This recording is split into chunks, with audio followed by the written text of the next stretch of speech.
الحمد لله وكفى وسلام على عباده الذين اصطفى أما بعد أعوذ بالله من الشيطان الرجيم بسم الله الرحمن الرحيم أفمن كان ميتا فأحييناه وجعلنا له نور يمشي به في الناس سبحان ربك رب العزة عما يصفون وسلام على المرسلين والحمد لله رب العالمين اللهم صل على سيدنا محمد وعلى آل سيدنا محمد وبارك وسلم.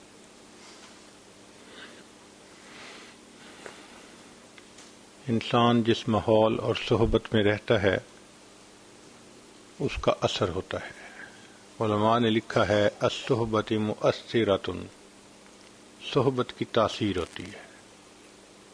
حتیٰ کہ کتابوں میں لکھا ہے کہ جو شخص اونٹوں کو پالے اس کی طبیعت میں ہٹ دھرمی اور ضد بہت ہوتی ہے. جو گھوڑوں کو پالنے والے ہوں ان کے اندر بہادری بہت ہوتی ہے. جو لوگ بکریاں پالنے والے ہوں ان کے اندر مسکنت اور عاجزی ہوتی ہے. تو اگر جانوروں کو پالنے سے اس کی تاثیر بندے میں آتی ہے تو جو نیکوں کی محفل میں رہے گا یقیناً اس کے اندر نیکی کی تاثیر آئے گی.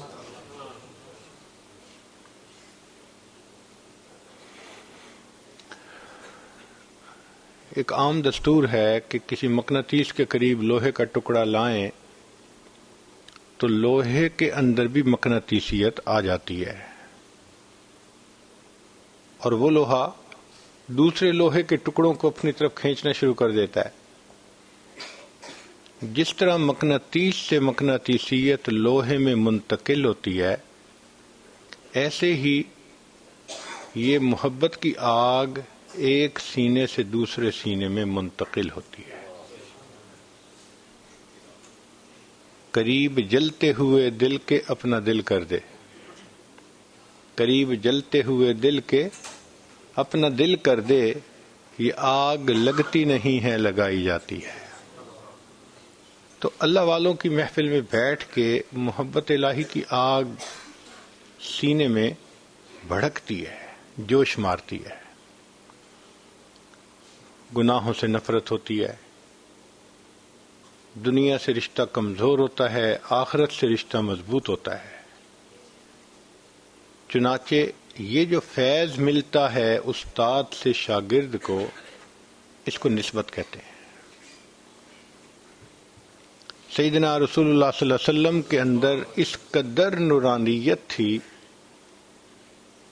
کہ جو شخص آپ کی صحبت میں ایک لمحہ کے لیے محبت کے ساتھ حاضر ہو کر چہرے انور کو دیکھ لیتا تھا وہ نورانیت اس بندے کے سینے کو بھی روشن کر دیتی تھی. صرف ایک نظر ایسی کیمیا تھی، پرتاثیر تھی، زندگیاں بدل جاتی تھی. آتے تھے تو شرک کی نجاستوں میں لچھڑے ہوئے، ایک نظر پڑتی تھی اللہ تعالیٰ ان سب نجاستوں کو ختم کر کے ایمان کی دولت سے ان کو مالا مال فرما دیتے تھے. طلباء کے لیے ایک نکتہ کہ دنیا میں جو انبیاء کرام آئے ان کی تعداد 1,24,000. نبی علیہ السلام سے سوال پوچھا گیا کتنے انبیاء تشریف لائے ہوں گے؟ آپ نے فرمایا 1,24,000، یعنی 1.25 سمجھ لیجیے. اور نبی علیہ السلام کے صحابہ کی تعداد بھی 1,24,000. علماء نے لکھا کہ اس میں حکمت یہ تھی کہ نبی علیہ السلام تمام انبیاء کے کمالات کے جامع تھے. جتنے انبیاء کو جو ملا حسن یوسف دم عیسیٰ ید بیضا داری آنچ خوباں ہمدارند تو تنہا داری. وہ سب کمالات اللہ نے نبی علیہ الصلوۃ والسلام کے اندر جمع فرما دیے تھے، لہذا 1,24,000 انبیاء کرام کے کمالات اس سینے میں جمع تھے. اب اللہ نے اتنے ہی شاگرد عطا فرما دیے، لہذا نبی علیہ الصلوۃ والسلام کا ہر صحابی کسی نہ کسی نبی علیہ السلام کی نسبت کا وارث بنا، ہر صحابی. اسی لیے نبی اسلام نے فرمایا اصحابک النجوم بأیہم اقتدیتم اہتدیتم، میرا ہر صحابی ستارے کی مانند ہے، جس کی اقتدا کرو گے تم ہدایت پاؤ گے. تو ہر صحابی نسبت کا حامل. اس لیے نبی علیہ الصلوۃ والسلام نے سب صحابہ کو رجال حدیث پہ فائز ہونے کا مرتبہ عطا فرمایا بلغوا عنی ولو آیا. چونکہ نبی علیہ السلام نے ان کو یہ منصب عطا کیا، اس لیے اب کسی صحابی پر جرح اور تعدیل کا یہ امتی کو حق نہیں ہے. بھئی محبوب جب تصدیق فرما دیں تو ہماری کیا اوقات ہے کہ ہم ان میں جرح اور تعدیل کرتے رہیں. اس لیے ہمارے اکابر نے کہا کہ صحابہ رضی اللہ عنہم جرح اور تعدیل سے بالا ہیں. یہ جو قوانین ہیں یہ صحابہ کی جماعت کے بعد سے شروع ہوتے ہیں. کوئی تابعی ہو یا تبع تابعی ہو، ان کو آزمائیں گے ان قوانین پہ، ان کو پرکھیں گے. صحابہ کو پرکھنے کی ضرورت نہیں، ان کو تو نبی علیہ السلام نے سند عطا فرما دی، وہ تو روایت کریں گے. اس لیے ہمارا عقیدہ اہل سنت والجماعت کہ جو نبی علیہ الصلوۃ والسلام کی سنت ہو ہم اس کو بھی قبول کرتے ہیں، اور صحابہ رضی اللہ عنہم کی جماعت میں اگر کسی کا قول سامنے آ جائے ہم اس پر بھی عمل کرتے ہیں. ہم اہل سنت والجماعت ہیں. تو نبی علیہ الصلوۃ والسلام نے صحابہ کی اس جماعت کو تیار کیا. جیسے درخت اپنے پھل سے پہچانا جاتا ہے، استاد اپنے شاگردوں سے پہچانا جاتا ہے. اگر کسی نے نبی علیہ السلام کی عظمتوں کو دیکھنا ہو تو صحابہ رضی اللہ عنہم کی صفات پر غور کر لے کہ اللہ نے ان کو کیا نعمتیں عطا فرمائی. شاہ عبد العزیز رحمۃ اللہ علیہ نے لکھا ہے کہ یہ جو نسبت ایک سینے سے دوسرے سینے میں منتقل ہوتی ہے یہ 4 قسم کی ہوتی ہے. پہلی قسم کو کہتے ہیں نسبت انعکاسی. نسبت انعکاسی یہ ہے کہ آپ کسی انگیٹھے کے سامنے جا کر بیٹھ گئے، اب آپ کو گرمی لگ رہی ہے، آپ کو سردی کا ذرا پرواہ نہیں ہے، آپ کمفرٹیبل فیل کر رہے ہیں، مگر یہ حرارت عارضی ہے. جب تک وہاں بیٹھیں گے اثر محسوس ہوگا، وہاں سے ذرا پیچھے ہٹیں گے پھر وہی ٹھنڈی، پھر وہی سردی لگے گی. اسی طرح اللہ والوں کی محفل میں آ کے جب انسان بیٹھتا ہے تو اس کو تھوڑی دیر اللہ رب العزت کی محبت کی حلاوت محسوس ہوتی ہے، لذت محسوس ہوتی ہے. التجافی عن دار الغرور، اس کی کیفیت محسوس ہوتی ہے. والانابۃ الی دار الخلود، یہ کیفیت محسوس ہوتی ہے. اپنے گناہوں پہ رونا آتا ہے، اللہ سے محبت میں بڑھنے کو جی چاہتا ہے، ان کی صحبت میں بیٹھ کر ایک نیا انسان بننے کو جی چاہتا ہے. لیکن جب انسان ذرا ان سے ہٹ کر واپس گھر کی طرف چلتا ہے، اپنے دفتر کے ماحول میں جاتا ہے تو دیکھتا ہے کہ میں تو ویسے کا ویسا ہی ہوں. وجہ کیا ہے کہ ان کے دل انگیٹھی کی مانند تھے، یہ محبت الہی کی آگ کی انگیٹھی تھی. جتنی دیر بیٹھے اثر محسوس ہوا، جب دور ہٹے تو وہ اثر ختم ہو گیا. یہ نسبت سب سے کمزور قسم ہے، مگر اس کو محسوس ہر بندہ کرتا ہے. ایک نسبت اس سے اور زیادہ قوی ہے، مضبوط ہے، اس کو کہتے ہیں نسبت القائی. وہ نسبت القائی یہ ہے کہ آگ جل رہی تھی، آپ نے اس سے اپنا چراغ جلا لیا. جب آپ نے چراغ جلا لیا، اب آپ گھر بھی چلے جائیں تو آپ کے پاس آگ اپنی ہے. اب یہ نہیں کہ آگ سے دور ہوئے تو بس ختم، نہیں. اب اس آگ سے فائدہ آپ اٹھا سکتے ہیں، اس کو بڑھا سکتے ہیں، چولہے میں جلائیں، اس سے روشنی لیں، آگ آپ کے پاس ہے. یہ نسبت القائی کہلاتی ہے. مگر یہ بھی نازک ہوتی ہے. کیوں؟ چراغ جلتا رہے اس کے لیے تیل ڈالتے رہنا پڑتا ہے، بتی کا خیال رکھنا پڑتا ہے، اور اس کو پھر ہوا کے تھپیڑوں سے بھی بچانا پڑتا ہے. ذرا غفلت کریں گے، ایک ہوا کا جھونکا آیا، بتی بجھ جائے گی. ہو بہو اسی طرح یہ جو نسبت القائی ہے، جو شیخ کے ساتھ رہے بیٹھے، اس کے دل میں ایک نور کی کیفیت آ جائے، اب اس نور کی حفاظت کرنی پڑتی ہے. نماز پڑھیں، تلاوت کریں، تہجد پڑھیں، مانگتے رہیں، یہ تیل بتی ٹھیک رکھنے والی بات ہے. اور جو حالات کے تھپیڑے ہیں ماحول کے، اس سے بچانا پڑتا ہے اپنے آپ کو. اور اگر غفلت کریں گے تو بس ایسا ہوا کا تھپیڑ آئے گا کہ بتی بجھ جائے گی.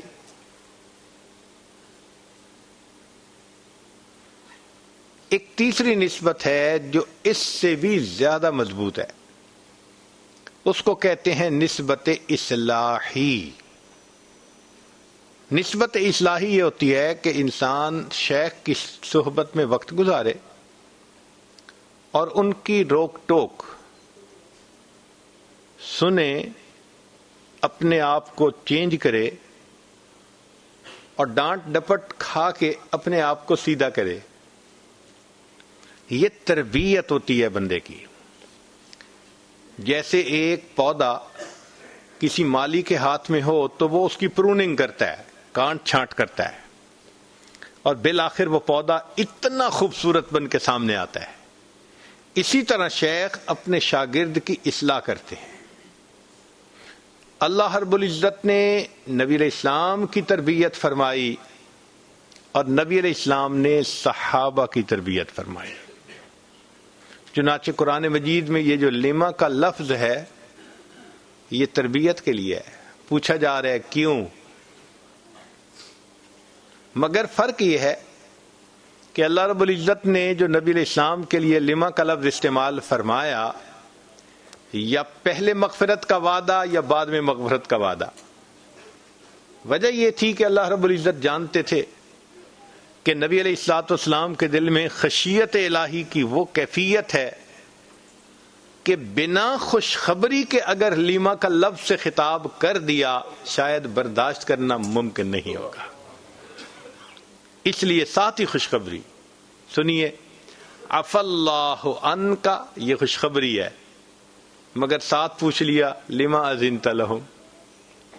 اگر صرف لما اذنت لہم سے خطاب ہوتا تو پھر نبی علیہ السلام کے لیے برداشت کرنا مشکل ہو جاتا.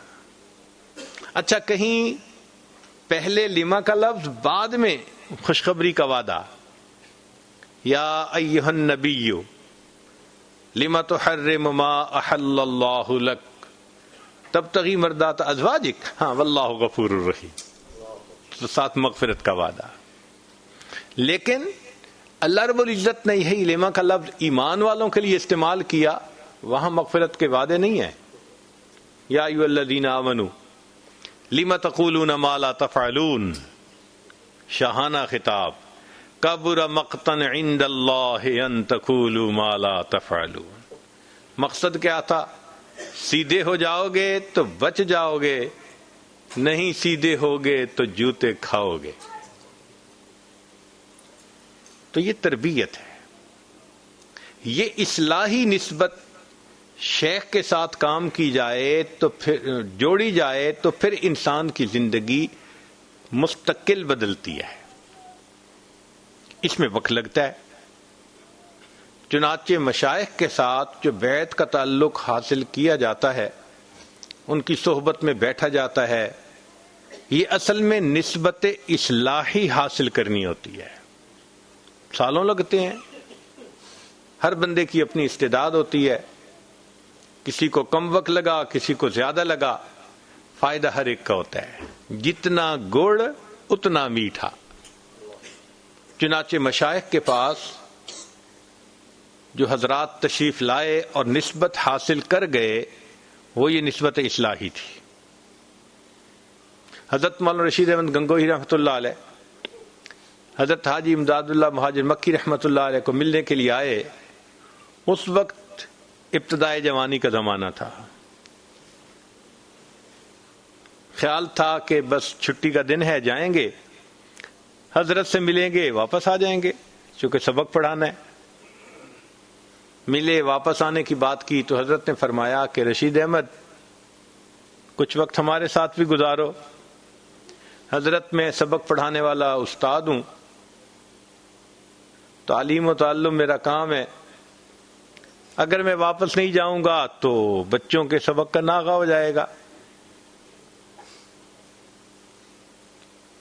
لیکن محسوس یہ کیا کہ حضرت چاہتے ہیں کہ ساتھ رہیں, تو دل میں خیال آیا کہ ساری زندگی پڑھنے کا کام ہی تو کرنا ہے, کیوں نہ میں کسی اور دوست کو پیغام بھیج دوں کہ کچھ دنوں وہ میرے سبق پڑھا دیں, میں آ جاؤں گا. چنانچہ کہا کہ اچھا حضرت میں آج کی رات ٹھہر جاتا ہوں, مگر آپ کے ہاں تو خانقاہ میں لوگ رات کو عبادت کرتے ہیں, جاگتے ہیں. میں ساری رات جاگوں گا تو صبح کیسے سفر کروں گا یا کیسے پڑھاؤں گا؟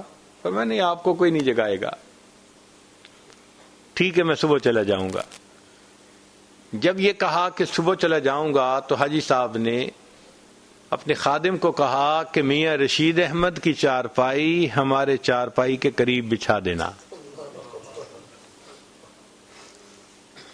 فرماتے ہیں کہ جب تہجد کا وقت آیا تو میری آنکھ کھلی, میں نے بھی تہجد پڑھی, پھر میں ذکر کرنے بیٹھ گیا.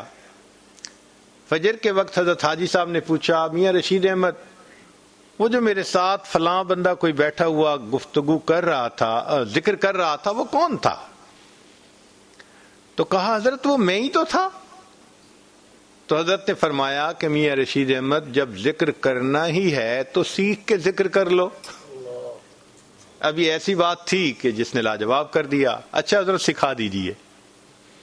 حضرت نے بیعت فرما لیا, سکھا دیا. بس ذکر سیکھتے ہی کیفیت بدل گئی. دل نے کہا کہ اب چونکہ شیخ چاہتے بھی ہیں میں 1 مہینہ رک جاتا ہوں. پھر 1 مہینہ وہاں رکے. اس 1 مہینے میں ان کے اندر نسبت منتقل ہوئی. مگر مشائخ جب اصلاح کرتے ہیں تو پھر امتحان بھی لیتے ہیں, اصلاح ہوئی یا نہیں. حضرت حاجی صاحب نے امتحان عجیب لیا. ایک جگہ دعوت تھی اور ایک اور بزرگ بھی تشریف لائے ہوئے تھے, غالباً حضرت مولانا فضل الرحمان گنج مراد آبادی رحمۃ اللہ علیہ تھے. حضرت حاجی صاحب میاں رشید احمد کو بھی ساتھ لے کر گئے. جب گئے تو دسترخوان بچھا, خوب کھانے پکے ہوئے تھے. ایک پلیٹ میں دال ڈال دی, 2 چپاتی. میاں رشید احمد یہ دسترخوان کے کونے پہ بیٹھ کے کھا لیں. آرام سے بیٹھ کے کھانے لگ گئے. ہم جیسا ہوتا تو شاید بیت کا تعلق ہی توڑ بیٹھتا کہ ہمارے حضرت صاحب کو تو انصاف کا پتہ ہی نہیں ہے, مساوات کا پتہ ہی نہیں ہے. مگر وہ علماء تھے, وہ جانتے تھے کہ فعل الحکیم لا یخلو عن الحکمہ, دانا کا کام دانائی سے خالی نہیں ہوتا. اب حاجی صاحب خود تو ماشاءاللہ مرغے چرغے, ادھر دال سے روٹی کھائی جا رہی ہے. درمیان میں حضرت حاجی صاحب نے اچانک ایک سوال کیا اور کہا میاں رشید احمد جی تو چاہتا تھا کہ تجھے جوتوں میں بٹھا دیتا, جی تو چاہتا تھا کہ تجھے جوتوں میں بٹھا دیتا, پھر میں نے تمہیں دسترخوان کے کونے پہ بٹھا دیا. بس یہ کہہ کے تو میاں رشید احمد فرماتے ہیں انہوں نے آگے سے بہت ہی مسکرا کے کہا کہ حضرت میں تو جوتوں میں بیٹھنے کے قابل نہیں تھا.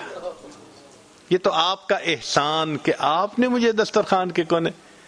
اب حاجی صاحب نے چہرہ دیکھا کہ نفس اندر سے بھڑکا یا نہیں. جب عاجزی والا جواب سنا تو فرمایا الحمدللہ، اب نفس مر چکا، اب طبیعت میں عاجزی آ گئی. تو حاجی صاحب نے اس کے بعد نسبت کی بشارت عطا فرما دی.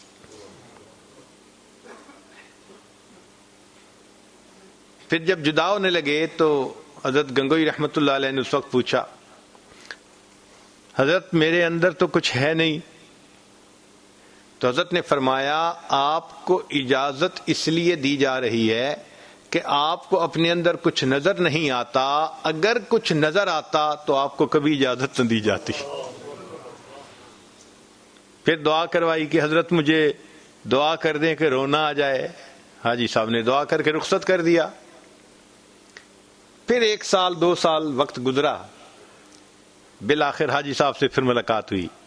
اب حاجی صاحب نے ایک اصولی سوال پوچھا کہ میاں رشید احمد یہ بتائیں کہ بیعت ہونے میں پہلے کیا حال تھا اور بیعت ہونے کے بعد آپ نے کیا تبدیلی پائی. تو سوچ کے کہا کہ حضرت مجھے اپنے اندر 3 تبدیلیاں نظر آتی ہیں. ایک تبدیلی یہ کہ پہلے بیعت ہونے سے پہلے مجھے مطالعے کے درمیان بہت اشکال پیش آتے تھے. اب جب سے بیعت ہوا ہوں نصوص شرعیہ میں مجھے کہیں تعارض نظر نہیں آتا. دوسری تبدیلی کہ پہلے بھی میں شریعت پہ عمل کرتا تھا مگر اپنے آپ کو مار باندھ کے مجبور کر کے کرتا تھا. جب سے بیعت کی ہے اب طبیعت ہی شریعت کے مطابق ڈھل گئی ہے. مکروہات شرعیہ مکروہات طبعیہ بن گئی ہیں. اور کیا تیسرا یہ کہ دین کے معاملے میں لوگوں کی مدح اور ذم برابر ہو گئی ہے. حاجی صاحب نے فرمایا میاں رشید احمد مبارکباد ہو، دین کے 3 درجے ہیں. پہلا درجہ ہے علم، اور علم کا کمال یہ ہے کہ نصوص شرعیہ میں تعارض نظر نہ آئے. دوسرا درجہ ہے عمل، عمل کا کمال یہ ہے کہ مکروہات شرعیہ مکروہات طبعیہ بن جائیں. اور تیسرا ہے اخلاص، اور اخلاص کا کمال یہ کہ لوگوں کی مدح اور ذم انسان کی نظر میں برابر ہو جائے. انسان دین کا کام اللہ کی رضا کے لیے کرے. مبارک ہو، علم میں بھی کمال عطا ہو گیا، عمل میں بھی کمال عطا کر دیا، اللہ نے اخلاص میں بھی کمال عطا فرمایا. یہ نسبت اصلاحی کہلاتی ہے. ایک نسبت اس سے بھی اونچی ہے، اس کو نسبت اتحادی کہتے ہیں.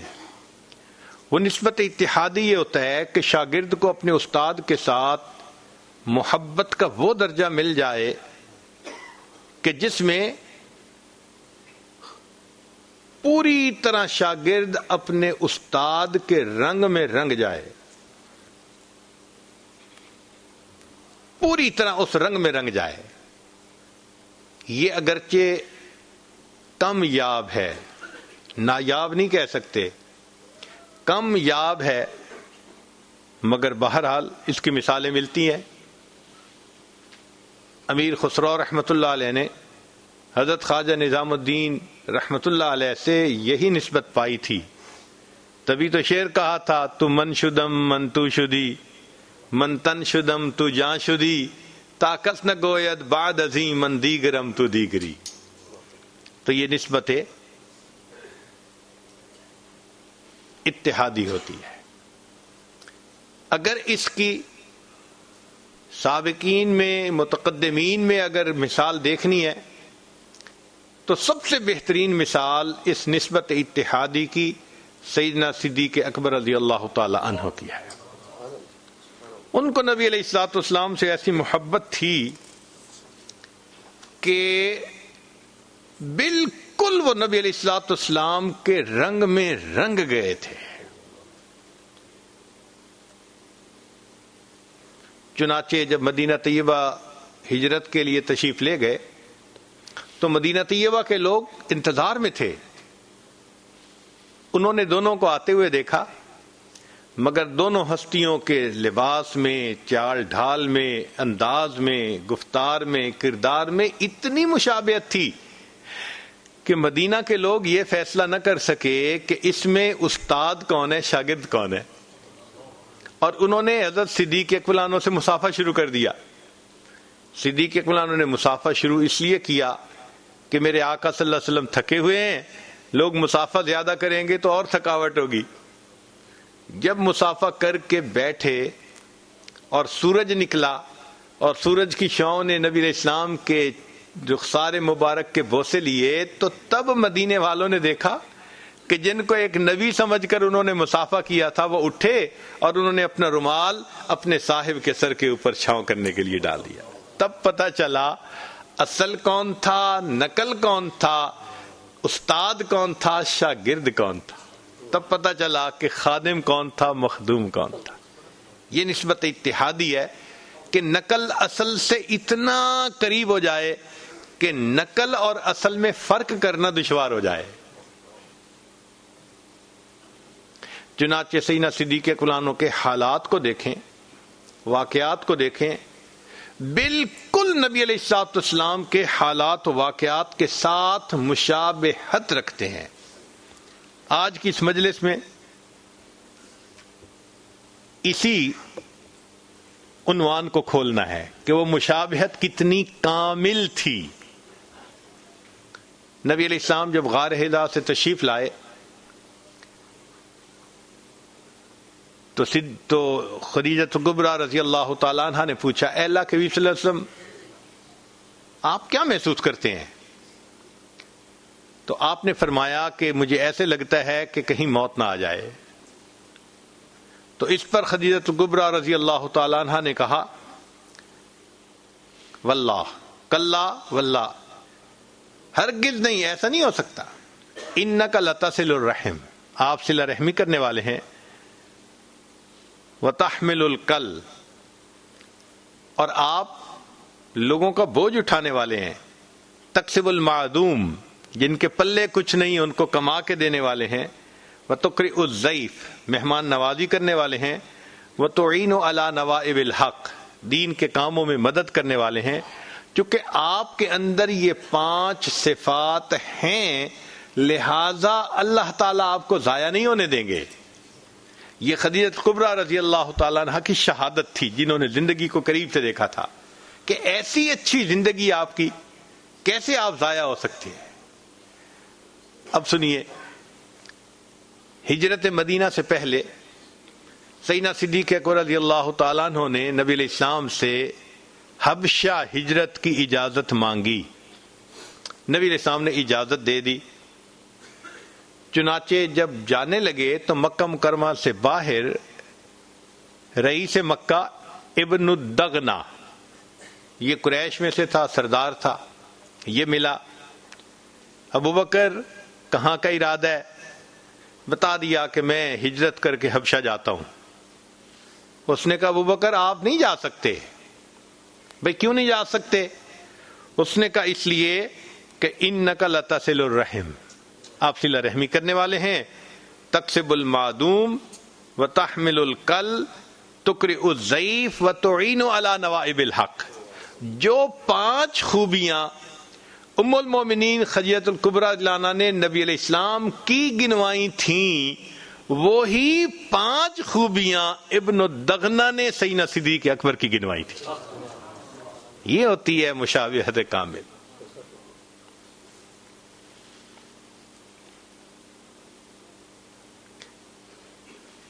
اور مثالیں دیکھیے، قرآن مجید میں نبی علیہ الصلوۃ والسلام کے بارے میں اللہ تعالیٰ فرماتے ہیں بالمؤمنین رؤوف الرحیم، کہ میرے محبوب صلی اللہ علیہ وسلم ایمان والوں کے ساتھ رؤوف اور رحیم، یعنی ان میں اتنی رحمت ہے، رأفت ہے، سینہ بھر گیا ہے اس پیار محبت سے۔ یہ نبی علیہ السلام کے بارے میں قرآن مجید میں اللہ تعالیٰ کا فیصلہ۔ سیدنا صدیق اکبر عنہ کی کیفیت کیا تھی؟ نبی علیہ السلام نے فرمایا ارحم امتی بے امتی ابو بکر، چنانچہ جتنی رحمت صدیق اکبر لانو کے دل میں تھی، امت میں یہ رحمت کسی اور کے دل میں نہیں تھی۔ اور ایک روایت میں ہے ارأف امتی بے امتی ابو بکر، تو رحمت اور رأفت دونوں کا تذکرہ نبی علیہ السلام نے فرمایا کہ صدیق اکبر کے دل میں یہ دونوں چیزیں کوٹ کوٹ کر بھری ہوئی ہے۔ ایک حدیث مبارکہ میں ہے کہ نبی السلام نے فرمایا انا اغیر ولد آدم واللہ اغیر منی، میں اولاد آدم میں سب سے زیادہ غیور ہوں اور اللہ مجھ سے بھی زیادہ غیرت مند ہے۔ سیدنا صدیق اکبر کے بارے میں سنیے، ابن سعد روایت کرتے ہیں کان اغیر هذه الامت بعد نبیہا ابو بکر صدیق رضی اللہ تعالی عنہ، اس امت میں نبی علیہ السلام کے بعد سب سے زیادہ ایمانی غیرت صدیق اکبر لانو کے اندر تھی۔ ایک چیز پھر نبی علیہ السلام کے بارے میں قرآن مجید میں ہے، اللہ تعالیٰ فرماتے ہیں وما علمناہ الشعر وما ينبغی له، اے محبوب صلی اللہ علیہ وسلم ہم نے آپ کو شعر نہیں سکھائے اور یہ علم آپ کے شایان شان بھی نہیں ہے۔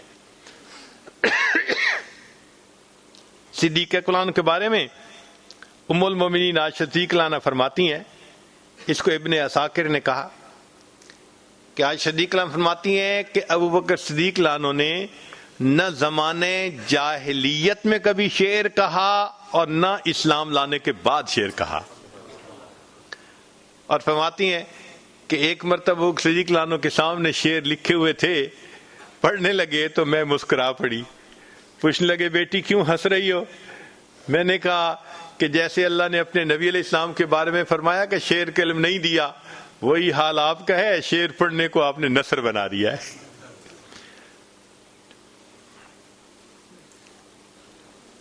نبی علیہ الصلوۃ والسلام نے زندگی بھر شراب جو ام الخبائث ہے اس کو کبھی ہاتھ نہیں لگایا، اور سیدنا صدیق اکبر کے بارے میں تاریخ الخلفاء میں لکھا ہے کہ زمانے جاہلیت میں بھی صدیق اکبر نے کبھی شراب نہیں پی تھی۔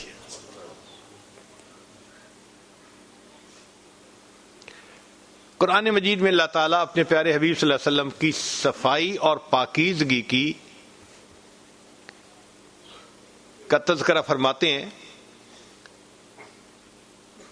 فرمایا وَثِيَابَكَ فَطَهِّرْ، اور آپ اپنے کپڑوں کو پاک رکھیے۔ تو نبی علیہ السلام کی پاکیزگی کا تذکرہ قرآن پاک میں، اور یہی صفائی اور پاکیزگی سیدنا صدیق اکبر کے، چنانچہ حدیث پاک میں ہے کہ جب ہجرت کا آخری یعنی سفر تھا، یعنی آخری لمحے تھے، تو ام ایمن کے گھر میں بکریاں تھیں، صدیق اکبر گئے اور کہنے لگے کہ اگر آپ اجازت دیں تو ہم ان کا دودھ نکال لیں۔ انہوں نے کہا یہ بکریاں بوڑھی ہیں، دودھ تو دیتی نہیں۔ ان کا دیتی ہیں یا نہیں دیتی یہ الگ بات ہے، اجازت دے۔ اس نے کہا میری طرف سے اجازت ہے۔ تو صدیق اکبر ایک برتن لے کر بیٹھے تو بکری نے دودھ دینا شروع کر دیا۔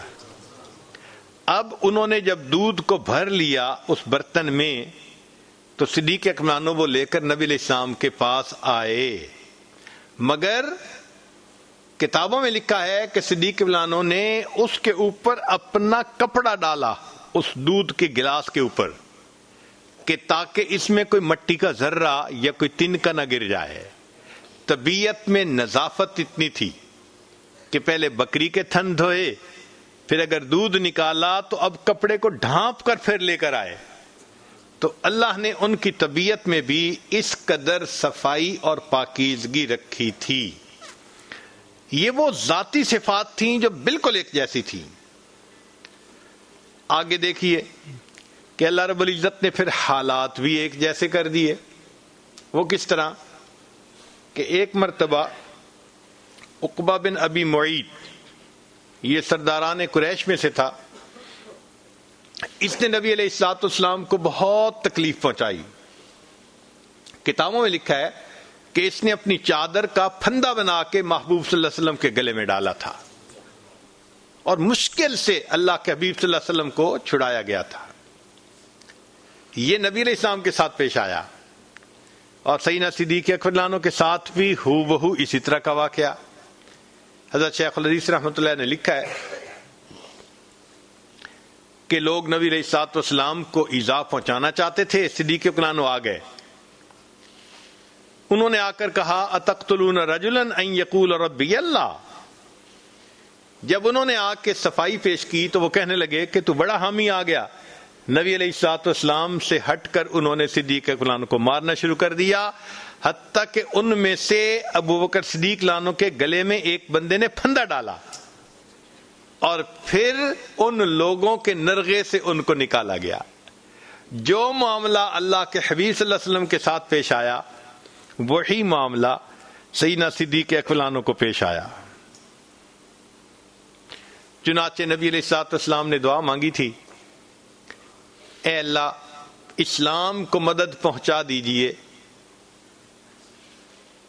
دو شخصوں کا نام تھا، دعا قبول ہوئی عمر بن خطاب رضی اللہ عنہ کے بارے میں۔ چنانچہ نبی علیہ الصلوۃ والسلام کی دعا پر ایک اتنی عظیم شخصیت دین کے اندر داخل ہوئی۔ صدیق اکبر عنہ کا معاملہ دیکھیے کہ جس دن صدیق اکبر عنہ کو کفار نے مارا، اس دن حمزہ رضی اللہ عنہ تشریف لائے اور ان کو بتایا گیا کہ آج صدیق اکبر عنہ کو اس طرح مارا گیا ہے۔ انہوں نے جب ان کی حالت دیکھی تو اس کو دیکھتے ہی ان کا دل بدلا، چنانچہ حمزہ رضی اللہ عنہ آئے اور انہوں نے اسلام کو قبول کر لیا۔ محبوب کی دعا سے عمر رضی اللہ عنہ ایمان لے آئے تھے، ان کی عملی دعا سے، ان کے عمل کی دعا سے حمزہ رضی اللہ عنہ وہ بھی ایمان لے کے آئے تھے۔ مشابہت دیکھیے کتنی ایک جیسی ہے۔ چنانچہ جب کفار نے آپ کے چچا ابو طالب سے کہا کہ اپنے بھتیجے کو روک لیجئے، تو انہوں نے کہا کہ بھتیجے میرے اوپر اتنا بوجھ نہ ڈالو کہ جو میں نہ اٹھا سکوں۔ تو نبی علیہ السلام نے آگے سے کیا جواب دیا تھا؟ چچا یہ اگر میرے ایک ہاتھ پر سورج اور دوسرے پر چاند بھی رکھ دیں، جو پیغام میں دنیا میں لے کر آیا ہوں اس کو پہنچانے سے میں پیچھے نہیں ہٹوں گا۔ کیا استقامت تھی، کیا عظمت تھی اللہ کے محبوب صلی اللہ علیہ وسلم کے اندر۔ اور یہی معاملہ سیدنا صدیق اکبر رضی اللہ تعالی عنہ کو پیش آیا کہ جب نبی علیہ السلام نے پردہ فرما لیا اور صدیق اکبر رضی اللہ تعالی عنہ خلیفہ بنے، تو ایک ایسا بھی قبیلہ تھا جو یہ کہتا تھا کہ ہم زکوٰۃ ادا تو کریں گے، بیت المال میں جمع نہیں کروائیں گے، ہمارے علاقے میں بہت سارے غریب لوگ ہیں، ہم خود تقسیم کر دیں گے۔ تو وہ منکرین زکوٰۃ نہیں تھے کہ انکار کرتے ہوں، مانعین زکوٰۃ تھے۔ وہ کہتے تھے کہ ہم مرکز میں نہیں جمع کروائیں گے، خود ہی اس کو تقسیم کر دیں گے۔ صدیق اکبر عنہ نے کہا نہیں، جو کام نبی علیہ الصلوۃ والسلام کی مبارک زندگی میں جیسے ہوتا تھا وہ کام آپ کے بعد بھی ویسے ہی ہوگا۔ جو اونٹ زکوٰۃ میں دے گا اور اس کی رسی نہیں دے گا، میں اس سے بھی لڑوں گا، رسی لے کر رہوں گا۔ اس موقع پر صحابہ رضی اللہ عنہم کا عجیب حال تھا۔ اپنے ہیں کلمہ پڑھنے والے، نمازیں پڑھنے والے، نیکی کرنے والے، لیکن ایک مسئلے میں اختلاف کر لیا، اگر ہم آپس میں ہی لڑ پڑے تو کیا بنے گا؟ چنانچہ عمر رضی اللہ تعالیٰ عنہ جیسی شخصیت وہ بھی سوچنے لگے کہ ان کے ساتھ نرمی کرنی چاہیے۔ وہ آئے اور آ کر کہا امیر المومنین ابو بکر صدیق رضی اللہ عنہ کو، آپ ان کے ساتھ اتنی سختی نہ فرمائیں۔ تو آگے سے صدیق اکبر عنہ نے کیا جواب دیا؟ جبار فی الجاہلیہ اخوار فی الاسلام۔ زمانہ جاہلیت میں بڑے بہادر تھے، اسلام لانے کے بعد تم اتنے کمزور ہو گئے۔ اور فرمایا کہ یہ کیسے ممکن ہے کہ دین کے اندر تبدیلی آئے، اینقص وانا حی، اور ابو بکر زندہ رہے، یہ ممکن نہیں ہو سکتا۔ جو استقامت کا مظاہرہ اللہ کے محبوب صلی اللہ علیہ وسلم نے فرمایا وہی استقامت کا مظاہرہ سیدنا صدیق اکبر عنہ نے کیا۔ پھر دیکھیے ہجرت کے وقت غار میں تشریف لے گئے تو فرمایا ثانی اثنین اذ ہما فی الغار، دو میں سے دوسرا، تو دو میں سے دوسرے کی سعادت کس کو ملی؟ سبحان اللہ۔ چنانچہ نبی علیہ الصلوۃ والسلام نے بھی یہی کہا ما ظنک باثنین اللہ ثالثہما۔ مشابہت دیکھیے،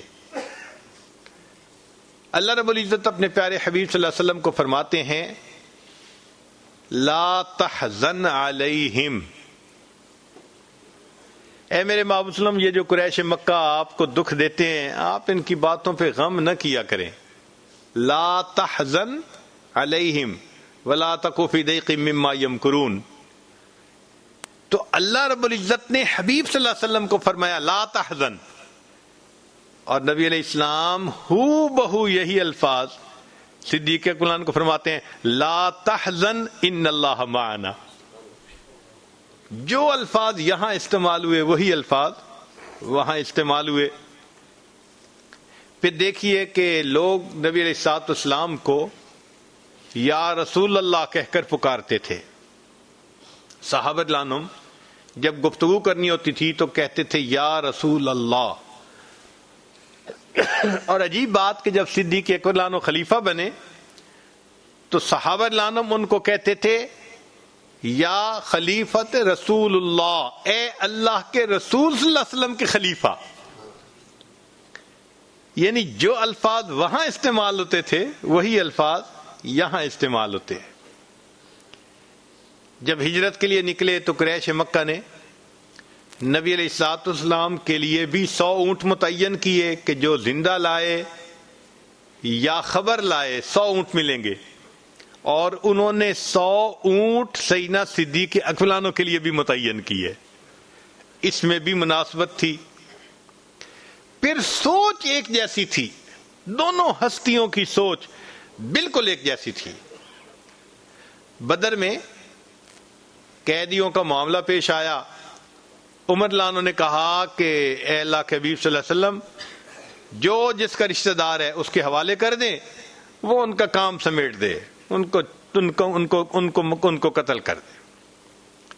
نبی علیہ السلام نے صدیق اکبر عنہ سے پوچھا آپ بتائیں اے اللہ کے حبیب صلی اللہ علیہ وسلم، رشتہ دار ہیں نا، ان سے فدیہ لے لیجئے اور ان کو آزاد کر دیجئے۔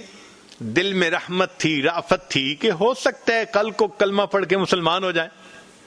نبی علیہ السلام کو یہ تجویز بہت پسند آئی، لہذا نبی علیہ السلام نے اسی پر عمل فرمایا۔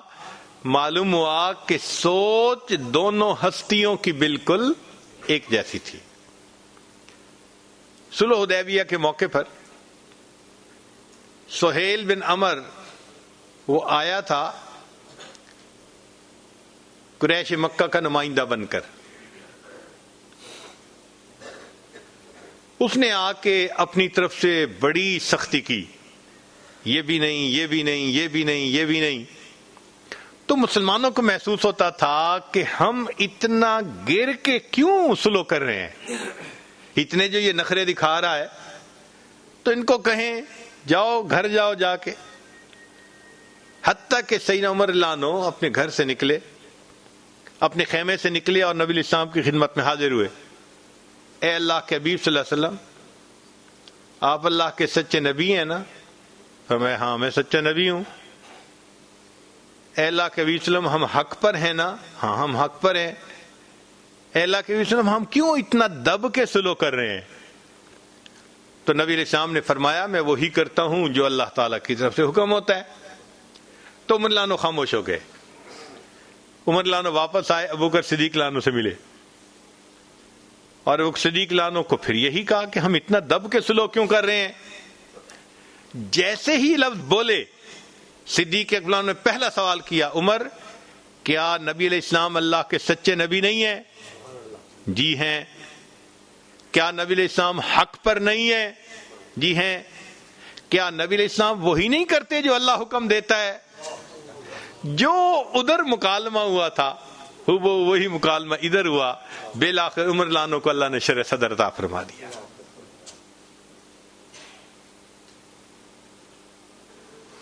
پھر جو کام نبی علیہ السلام نے جیسے کیا وہ کام صدیق رضی اللہ عنہ نے بالکل اسی طرح کیا۔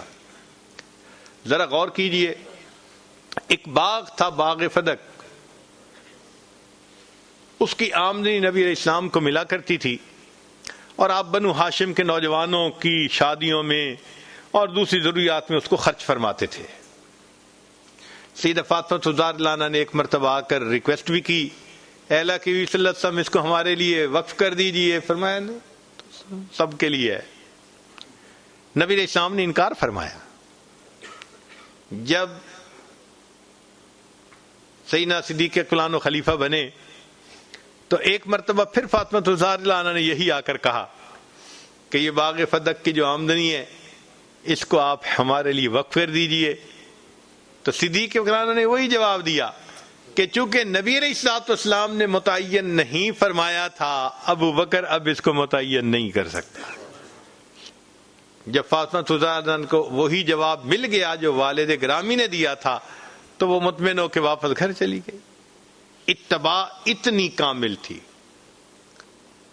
بنو ثقیف ایک قبیلہ تھا، انہوں نے نبی علیہ السلام سے یہ بات کہی تھی کہ ہم ایمان لاتے ہیں مگر ہمیں نماز میں چھوٹ دے دی جائے۔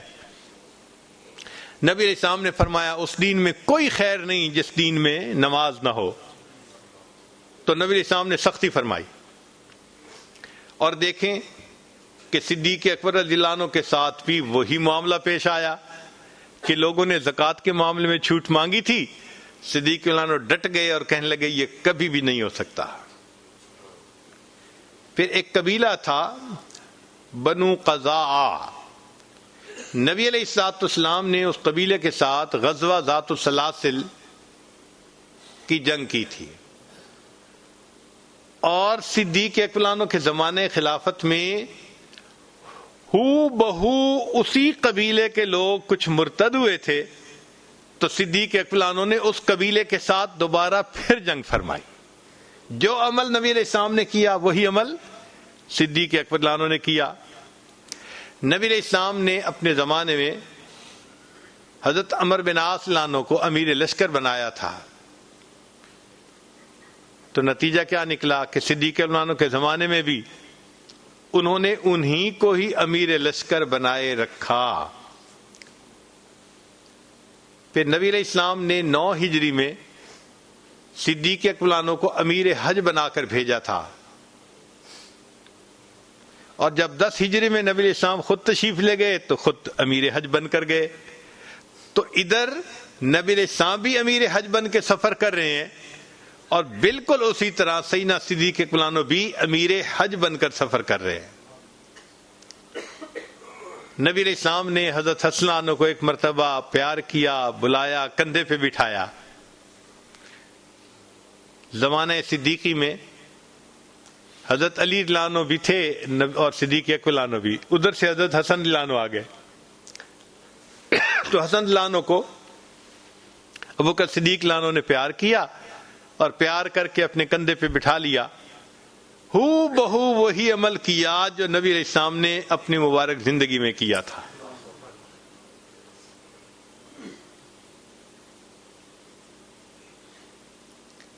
پھر اس کے بعد یہ مشابہت ذات سے اور حالات سے آگے پھیل کر خاندان میں بھی اکٹھی رہی۔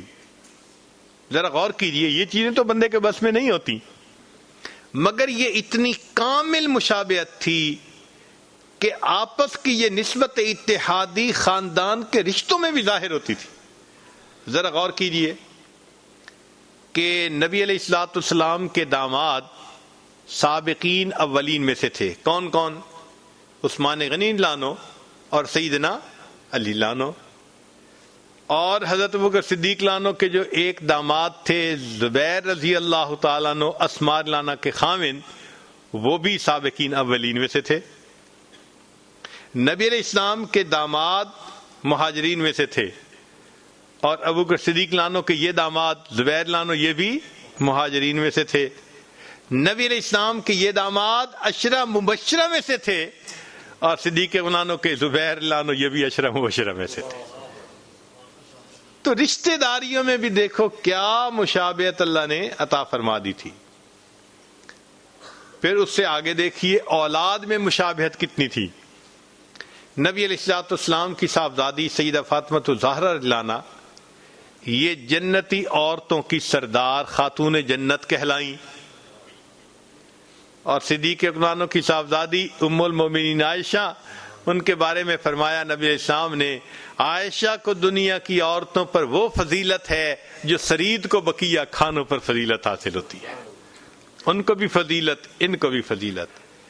اس طرح اللہ رب العزت نے اولاد کے اندر بھی یہ مشابہت واضح فرما دی۔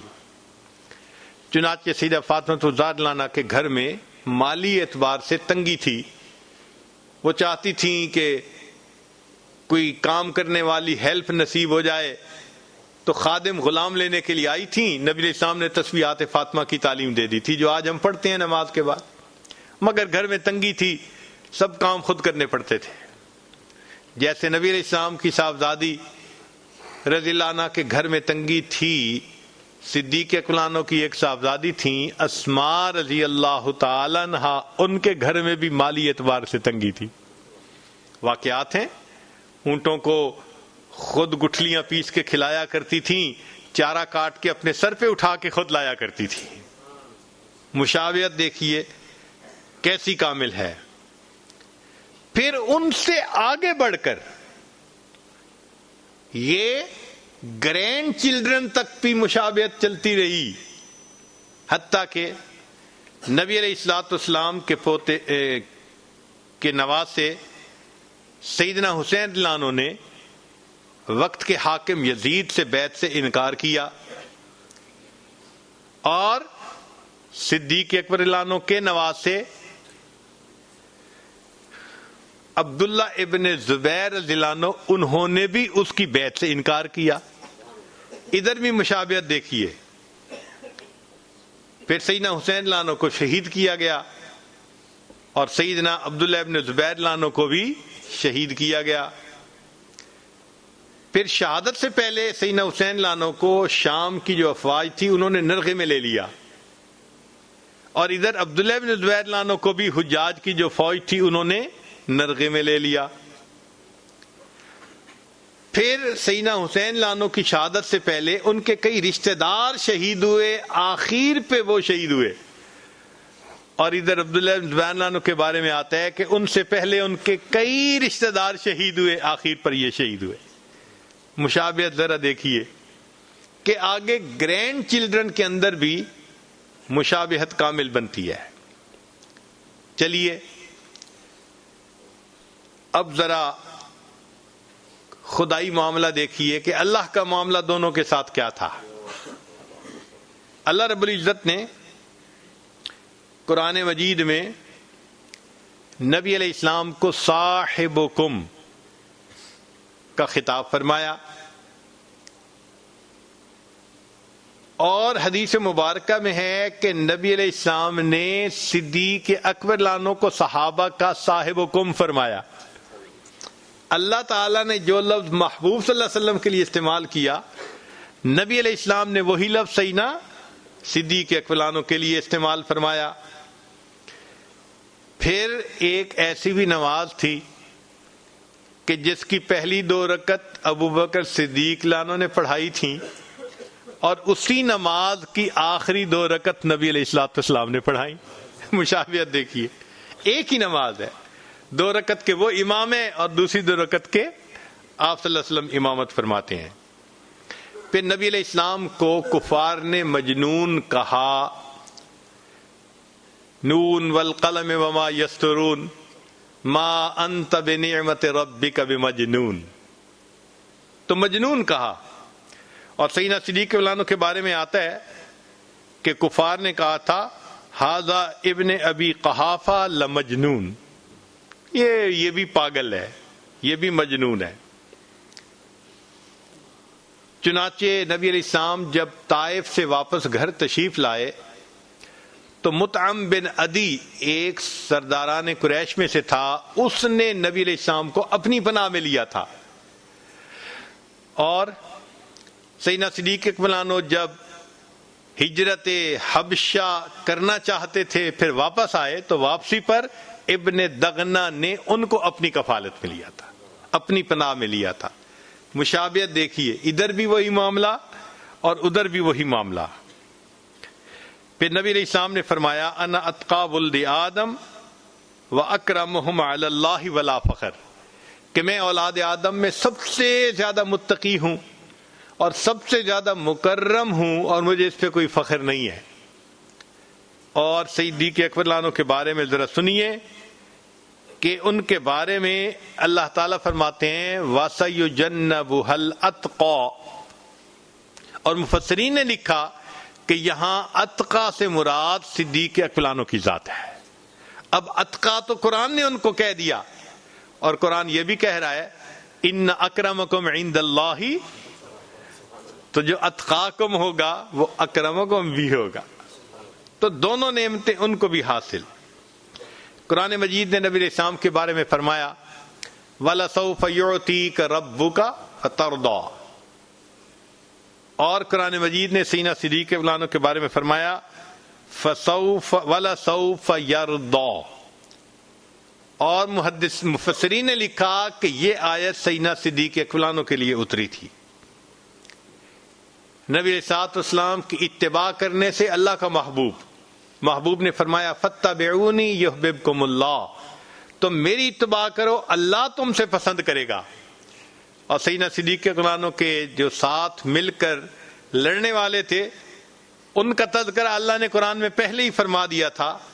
کیا فَسَوْفَ يَأْتِي اللَّهُ بِقَوْمٍ يُحِبُّهُمْ وَيُحِبُّونَهُ، اللہ ان سے محبت کرے گا.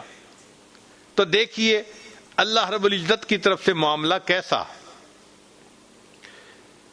پھر اس سے آگے دیکھیے کہ جب وفات کا وقت آیا تو بھی مشابہت. نبی علیہ الصلوۃ والسلام کو زہر دی گئی تھی، ایک یہودی عورت نے گوشت میں ملا کر دی تھی، اس کا اثر رہ گیا تھا،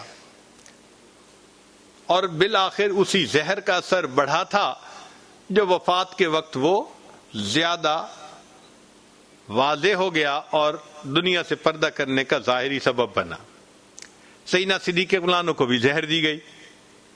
تو جیسے ادھر وفات کا سبب ویسے ہی.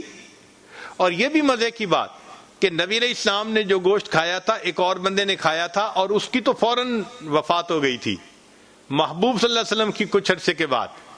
اور صدیق اکبر عنہ کو جو زہر دی گئی تھی وہ بھی دودھ کسی اور نے پیا تھا، اس کی تو وفات اسی وقت ہو گئی، صدیق اکبر عنہ کی کچھ وقت بعد میں ہوئی تھی. پھر عمر مبارک نبی علیہ الصلوۃ والسلام کی 63 سال اور سیدنا صدیق اکبر عنہ کی 63 سال. پھر آگے مشابہت دیکھیے کہ وفات کے بعد اللہ کے پیارے حبیب صلی اللہ علیہ وسلم کو کہاں مدفون کیا گیا؟ حجر عائشہ صدیقہ رضی اللہ تعالیٰ عنہ میں. اور صدیق اکبر عنہ کو وفات کے بعد کہاں دفن کیا گیا؟ حجر عائشہ صدیقہ میں. امام ربانی مجدد ثانی رحمۃ اللہ علیہ ایک عجیب بات کرتے ہیں. وہ فرماتے ہیں کہ جس مٹی سے اللہ کے محبوب صلی اللہ علیہ وسلم کے بدن کو اللہ نے تیار کروایا تھا وہ مٹی بچ گئی تھی، چنانچہ اس بچی ہوئی مٹی کو اللہ نے صدیق اکبر عنہ کے بدن کو بنانے میں استعمال فرمایا. فرماتے تھے پھر بچ گئی تھی تو اللہ نے اس کو عمر عنہ کے لیے استعمال فرمایا. اور پھر وہ دلیل دیتے ہیں کہ دیکھو پہنچی وہیں پہ خاک جہاں کا خمیر تھا. مرنے کے بعد میں آدمی وہیں پہنچتا ہے جہاں کی مٹی اٹھائی جاتی ہے. نبی علیہ السلام جہاں مدفون ہوئے، چونکہ صدیق عنہ کی بھی مٹی وہی تھی، وہ بھی کہاں مدفون ہوئے، اور عمر عنہ کہاں مدفون ہوئے، وہ بھی وہیں پر مدفون ہوئے. تو مٹی بھی بدن کی ایک جیسی تھی. سبحان اللہ. اور پھر اگلی بات دیکھیے کہ صدیق اکبر رضی اللہ تعالیٰ عنہ جنت میں نبی علیہ الصلوۃ والسلام کے ساتھ ایک گھر میں ہوں گے. ایک گھر میں ہوں گے. اب یہ بات سمجھ میں نہیں آتی، لیکن امام ربانی مجدد ثانی رحمۃ اللہ نے لکھا ہے نبی اکبر صلی اللہ علیہ وسلم کے ہم خانہ رسول ہوں گے. ہم خانہ فارسی کا لفظ ہے، یعنی ایک گھر میں ہوں گے. تو پھر انہوں نے مکتوبات میں تشریح کی ہے کہ اللہ رب العزت ایک ڈبل سٹوری مکان عطا فرمائیں گے. نیچے کی سٹوری پہ صدیق اکبر رہیں گے، اوپر کی سٹوری پہ نبی علیہ السلام رہیں گے. وہاں بھی نسبت جو کامل تھی. اللہ اکبر. اب یہاں پر ایک مشہور اشکال ہے جس کا جواب مل گیا کہ حضرت مولانا یعقوب نانوتوی رحمۃ اللہ سے سوال پوچھا گیا کہ نبی علیہ السلام نے فرمایا لو کان بعدی نبیا لکان عمر، اگر میرے بعد نبی آنا ہوتا تو عمر ہوتے. عمر لانوں کو اللہ نے وہ صفات دی تھیں کہ وہ ایک نبی ہوتے. تو طالب علم نے سوال پوچھا کہ حضرت یہاں ابو بکر صدیق لانوں کا نام کیوں نہیں آیا کہ اگر میرے بعد نبی آنا ہوتا تو ابو بکر نبی ہوتے؟ تو حضرت مولانا یعقوب نانوتوی رحمۃ اللہ نے بڑا خوبصورت جواب دیا. ان کا دیکھیں کہ سیدنا صدیق اکبر کو نبی علیہ السلام کے ساتھ معیت کبریٰ حاصل تھی. کیا چیز حاصل تھی؟ معیت کبریٰ. تو وہ تو اکٹھے ہو گئے تھے نا، معیت تھی. اور نبی علیہ السلام نے فرمایا لو کان بعدی، تو پھر بعد میں کس کا نمبر تھا؟ فرمایا لکان عمر، وہ عمر ہوتا اگر اس نبی. تو ابو بکر لانوں کا تو معاملہ ہی اور تھا، وہ تو ایک ہو گئے تھے نبی علیہ السلام کے ساتھ. اللہ رب العزت نے ان کو ایسی نسبت عطا فرمائی تھی. اس لیے حدیث پاک میں آتا ہے ما صب اللہ فی صدری الا وقد سببتہ فی صدر ابی بکر، اللہ نے میرے سینے میں جو ڈالا میں نے اسے ابو بکر کے سینے میں ڈال دیا ہے. یوں نبی علیہ السلام سے کمالات نبوت انہوں نے پائے تھے. تو یہ نسبت اتحادی کہلاتی ہے. اس میں بالکل ایک جیسی مشابہت ہوتی ہے، حالات، واقعات، عادات، اطوار، ہر چیز ایک ہو جاتی ہے. اور اس میں کمال کس کو حاصل تھا؟ سیدنا صدیق اکبر رضی اللہ تعالیٰ عنہ. اس لیے نبی علیہ السلام نے فرمایا مجھے 3 چیزیں پسند ہیں. تو صدیق اکبر نے فوراً کہا اے اللہ کے وسلم مجھے بھی 3 چیزیں پسند ہیں. بھئی کون سی 3 چیزیں پسند ہیں؟ اے اللہ کے وسلم آپ کے چہرے انور کو دیکھتے رہنا. کیا بات کہی، آپ کے چہرے انور کو دیکھتے رہنا. اور دوسرا اپنا مال آپ کے اوپر خرچ کرنا. اور صدیق اکبر بھی کتنا مال خرچ کرتے تھے.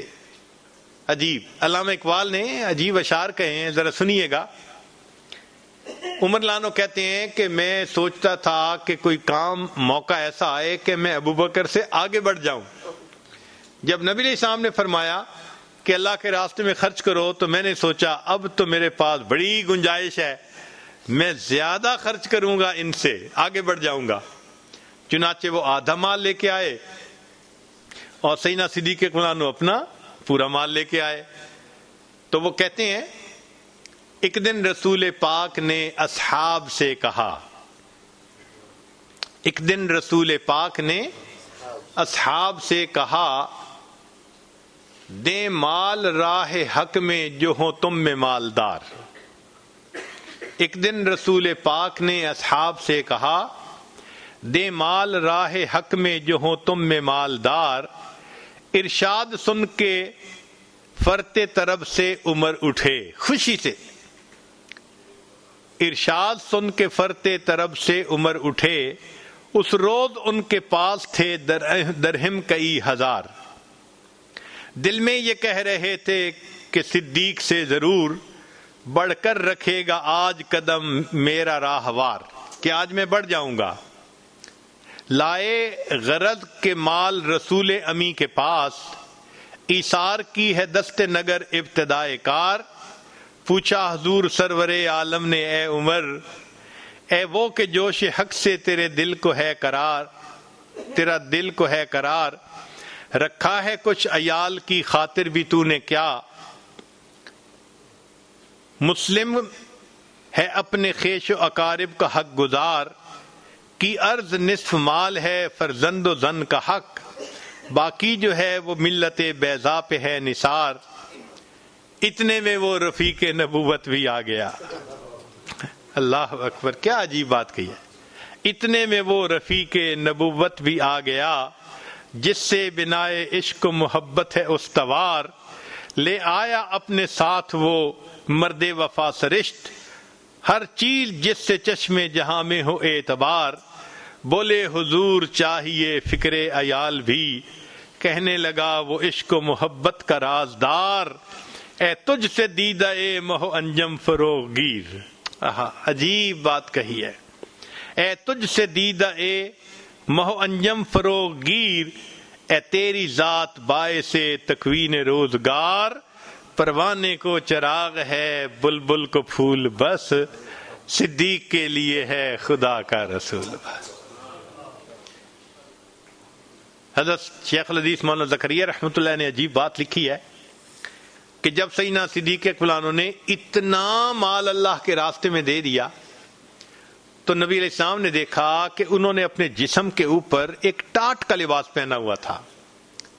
پوچھا ابو بکر یہ لباس کیسا؟ اے اللہ کے نبی صلی اللہ علیہ وسلم میں نے باقی مال تو اکٹھا کر لیا تھا، دل میں خیال آیا میرا یہ لباس بھی کسی کے کام آ جائے گا. میں نے ٹاٹ کا لباس پہن کر جو اصل لباس تھا وہ بھی اس مال میں ڈال دیا. اتنے میں دیکھا کہ سیدنا کہ جبریل علیہ السلام تشریف لے آئے تو نبی علیہ السلام نے دیکھا کہ جبریل علیہ السلام نے بھی وہی ٹاٹ کا لباس پہنا ہوا ہے. تو نبی علیہ السلام حیران ہوئے، جبریل آپ نے ٹاٹ کا لباس پہنا ہوا. عرض کیا اے اللہ کے نبی صلی اللہ علیہ وسلم آج ابو بکر صدیق لانوں کے اس عمل پر اللہ تعالی اتنے خوش ہوئے ہیں کہ آسمان کے فرشتوں کو حکم ہوا تم بھی وہی ٹاٹ کا لباس پہنو جو میرے صدیق اکبر نے پہنا ہوا ہے. اور پھر اس کے بعد انہوں نے کہا اے اللہ کے نبی وسلم اللہ رب العزت نے مجھے بھیجا ہے کہ جا کر ابو بکر کو میرے سلام دو اور دوسری بات پوچھو کہ اے ابو بکر تم اس حال میں بھی مجھ سے راضی ہو. اللہ صدیق اکبر نے یہ بات سنی تو آنکھوں میں آنسو آ گئے، کہنے لگے میں اپنے اللہ سے ہر حال میں راضی ہوں. کیسی خوش نصیب ہستی تھی کہ اللہ رب العزت کی طرف سے پوچھا جا رہا ہے ابو بکر اس حال میں بھی مجھ سے راضی. تو یہ ہے نسبت اتحادی. اب حضرت شیخ الحدیث رحمۃ اللہ علیہ نے ایک عجیب بات لکھی ہے، علماء کے لیے یقیناً دلچسپی کی بات ہوگی. وہ فرماتے ہیں کہ شاہ عبد العزیز رحمۃ اللہ علیہ نے تو نسبت کی 4 قسمیں لکھی ہیں، لیکن کیا ہمیں بھی کہیں سے ثبوت ملتا ہے؟ تو حضرت شیخ الحدیث رحمۃ اللہ فرماتے ہیں کہ ہاں ہمیں بھی اس کا ثبوت ملتا ہے. کہاں سے؟ فرماتے ہیں کہ نبی علیہ الصلوۃ والسلام جب شروع میں غار حرا میں تشریف لے جاتے تھے تو وہاں پر انابت اللہ کی کیفیت تھی، انقطاع عن المخلوق کی کیفیت تھی. ایک ہفتے تک آپ صلی اللہ علیہ وسلم وہیں پر رہ کر اللہ کی عبادت کرتے تھے. نماز نہیں تھی، قرآن نہیں تھا، تو پھر عبادت کیا تھی؟ محدثین نے لکھا فکر تھی، ذکر تھی، اللہ کا ذکر تھا. تو ذکر اور فکر کی عبادت تھی جو نبی علیہ السلام کرتے تھے. یعنی ایک ہفتہ اللہ کے حبیب صلی اللہ علیہ وسلم غار حرا میں بیٹھ کر سارا دن ساری رات ذکر اور فکر میں گزار دیا کرتے تھے.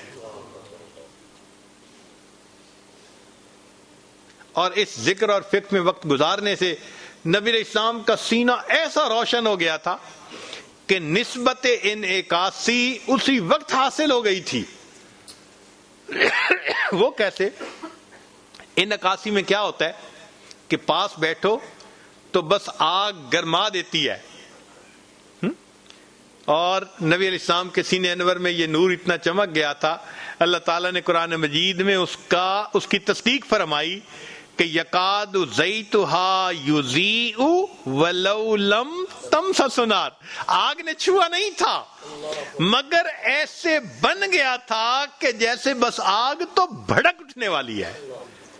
تو نسبت انعکاسی تو پہلے حاصل ہو گئی تھی. اب جبریل علیہ السلام آئے اللہ کا پیغام لے کر اور فرمایا اقرا. نبی السلام نے فرمایا ما انا بقارئ، میں تو پڑھا ہوا نہیں ہوں. کیا ہوا؟ فَأَخَذَنِي، نبی علیہ السلام فرماتے ہیں انہوں نے مجھے گلے لگا لیا، فَغَطَّنِي، اتنا دبایا، حَتَّى بَلَغَ مِنَ الْجَهْدِ، مجھے تکلیف ہونے لگی، زور سے دبایا، پھر کہا پڑھیے، پھر کہا مَا أَنَا بِقَارٍ، پھر دوبارہ۔ اب یہ جو 2 بار انہوں نے دبوچا تو حضرت شیخ الحدیث رحمۃ اللہ فرماتے ہیں کہ انعکاسی تو پہلے مل گئی تھی، پہلی مرتبہ جب دبوچا تو القائی نسبت ہو گئی تھی، دوسری مرتبہ دبوچا تو اصلاحی ہو گئی تھی، جب تیسری مرتبہ دبوچا تو اتحادی نصیب ہو گئی تھی۔ جب اتحادی نصیب ہو گئی تو جیسے ان کو قرآن پڑھنا آتا تھا، نبی علیہ السلام کو بھی قرآن پڑھنا آ گیا، چنانچہ انہوں نے کہا اقرا، آپ نے فرمایا اقرا بسم ربک الذی خلق خلق الانسان من علق۔ مگر یہاں شاہ عبد العزیز رحمۃ اللہ ایک نکتہ لکھتے ہیں کہ جس نبی علیہ الصلوۃ والسلام کی ابتدا ملکوتیت کا جو کمال ہے، نقطہ آغاز جن کا وہاں سے ہو رہا ہے، پھر 23 سال میں کتنے کمالات نبوت اور رسالت ملے ہوں گے، ان کی انتہا کو کون جانتا ہے۔ یہی وجہ تھی کہ جب نبی علیہ السلام معراج پر تشریف لے جانے لگے، ایک وقت ایسا آیا کہ جبرائیل نے کہا اے اللہ کے حبیب صلی اللہ علیہ وسلم میں اس سے آگے بڑھوں گا میرے پر جل جائیں گے، محبوب نے ان کو پیچھے چھوڑا، آگے خود تشریف لے کے گئے تھے۔ یہ نسبت ہم بھی پا سکتے ہیں اگر ہم اخلاص کے ساتھ محنت کرنے والے بن جائیں۔ ایک عام سا مشاہدہ یہ ہے کہ ہمیں گناہوں نے اس نسبت کو پانے سے روکا ہوا ہے، کہیں آنکھ کا گناہ، کہیں زبان کا گناہ، کہیں کوئی گناہ۔ حیرت کی بات ہے کہ ان چھوٹے چھوٹے گناہوں کی رکاوٹ کی وجہ سے آج ہم ان نسبتوں کے نور سے محروم بنے ہوئے ہیں۔ ہمارے حضرت رحمۃ اللہ فرماتے تھے کہ ہم تو دنیا میں پھرتے اسی لیے ہیں کہ کہیں نسبت کا اہل کوئی نظر آئے تو ہم فوراً اپنا فرض پورا کریں اور اس کو نسبت کی بشارت دیں، مگر حال دل جس سے میں کہتا کوئی ایسا نہ ملا، حال دل جس سے میں کہتا کوئی ایسا نہ ملا، بت کے بندے تو ملے اللہ کا بندہ نہ ملا۔ جدھر دیکھو بت کے بندے، جدھر دیکھو نفس کے بندے۔ ہم تو مائل بکرم ہیں، کوئی سائل ہی نہیں، راہ دکھلائیں کسے راہ رو منزل ہی نہیں۔ تو نوجوان جو سالکین اس راستے میں آگے بڑھنا چاہتے ہیں، ان کی خدمت میں اتنی گزارش ہے کہ اتنا انہوں نے اپنی زندگیوں کو تبدیل کر لیا، اب تو تھوڑا سا کام باقی ہے، جو بقیہ چند گناہ ہیں ان سے بھی سچی پکی توبہ کر لیں۔ اللہ تعالی عطا کر کے خوش ہوتے ہیں، محروم کر کے کبھی خوش نہیں ہوتے۔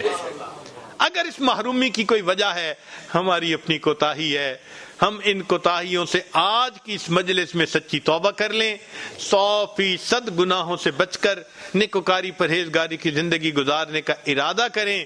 دیکھنا جب دل کا برتن صاف ہو جاتا ہے پھر اس میں نور کا آنا آسان ہوتا ہے۔ اللہ تعالیٰ خود فرماتے ہیں افمن کان میتن فاحییناہ، اور جو مردہ تھا ہم نے اس کو زندہ کیا، وجعلنا لہ نور، ہم نے اس کے سینے میں ایسا نور اتارا، یمشی بہی فی الناس، اس نور کو سینے میں لے کے وہ انسانوں میں دعوت کے کام کے لیے پھر نکل پڑتا ہے۔ اللہ تعالی ہمیں اس نسبت کو پانے کی، چمکانے کی اور زندگی بھر اس کی خاطر محنت کرنے کی توفیق عطا فرمائے۔ وآخر دعوانا ان الحمد للہ رب العالمین۔